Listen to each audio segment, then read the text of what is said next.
Hello everyone and welcome to Best Side Cycling. Today we'll be doing something a little different as we're in my garage and I wanted to give you guys a full walkthrough of my commuter slash filming bike. Some of you guys requested this on the channel and I'd be more than happy to oblige. Just know that I'll be probably mentioning a lot of different products, so I'll link them in the description below. And as always, if you enjoyed this video, please roll over the like button and subscribe. So starting with the bike, this is the Giant Contend AR 2020. It is Giant's aluminum road bike line, and this one features the 105 group set. The main changes I made with this bike is with the tires and with the pedals. So starting with the tires, these are the Panaracer Gravel King slicks running at 35 millimeters in tubeless. These are a fantastic option for those of you that mainly ride on the road, but also wants the flexibility to go on gravel. And also with the size at 35 millimeters, it really gives me the option to ride very comfortably. Luckily, this bike with its disc brakes and everything has really wide tire clearance, so I haven't winterized this bike yet, so the fenders aren't on, but that will happen soon enough and it gets really rainy around here in Seattle. As well as the pedals here, these are the Crank Brothers Stamp 1 pedals. I really recommend everyone to upgrade their flat pedals from their stock bikes. These just come with a much wider platform, and these pins help give you a lot more grip if you have the appropriately soled shoe. Just watch out when you first start riding with these because the pedal strikes get a lot more punishing with these pins over here. Moving on, I wanted to show you guys the cockpit and the actual filming setup. So here we have the GoPro with GoPro Hero 8 with the Insta360 selfie stick. This setup I really like here just because it gives you guys a eye-level view of what I'm seeing. You can extend and depress this, but I've just chosen to leave it where it is for that reason. You can also put a 360 camera here, which was what I was designed for, but I really just like being able to take 4K video straight on, and surprisingly this holds up pretty well and doesn't move too much. There's my head unit here, and then there's also this left and right switch here, and what this controls is my Lumos Helmet, which I got off a Kickstarter, but I'm pretty sure they're in production as well. This lets you control the helmet's direction, so just like a car, you can signal which way you're turning. Things like this I think is really great, especially if you're riding out at night. When I'm road riding, I don't usually wear this helmet because it's a little bit on the heavier side, but for commuting purposes, this fits great.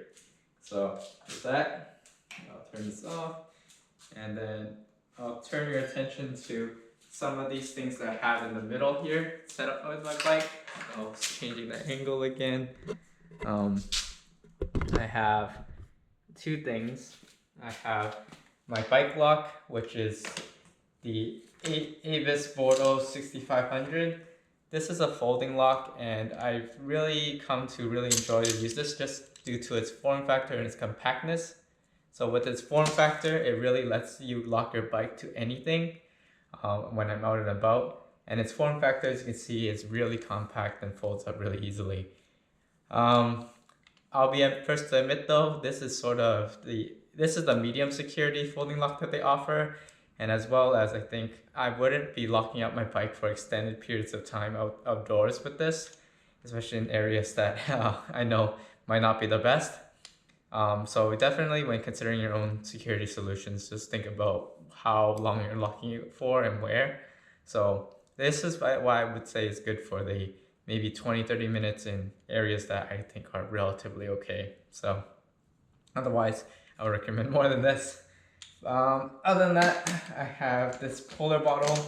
I used to be much more into the Camelback camp, but the polar bottles have sort of sold me a bit, and I've sort of liked some of the features here. I won't dig completely into them, but they're a local US company, so if you're interested, check them out as well. And then with that, I just wanted to go over what I had going in the back with the bike rack and everything. So I'll go back to this angle here. And this is the Racktime added bike rack and the Odin truck bag. The Odin truck bag is really cool because I really like this system because it lets you quickly mount and dismount things onto the rack. It's just like, you'll see there's like basically just a rail around here, and you can just have it go in and out. So just to demo that really quick, all it is just there's a tab where you click, you pull, and then let's say I had another accessory here, let's say this basket. I just line up with the rails and then click it in, and then I'm done. The only caveat, so I really enjoy the system. The only caveat I'd say about this is that the Racktime brand, I think, is European. So a lot of these products sometimes can be a little bit hard to source. For example, at least here in the Seattle area, I've been able to find the rack in the local bike stores, but not the accessories as much. And then going through Amazon, the shipping process is a bit longer, a bit more costly. But with that, I'd say that's pretty much a decent walkthrough of my whole bike setup. Only last thing I call out here is this bike stand. I think there's a lot of generic similar ones. This happens to be the bike hand one. It's a great thing to have, especially if you are commuting. It lets you pump your tires and mount your bike up really easily, especially if your bike does not have a kickstand. And it's even easier to do it than like on something like a bike work stand that I also have.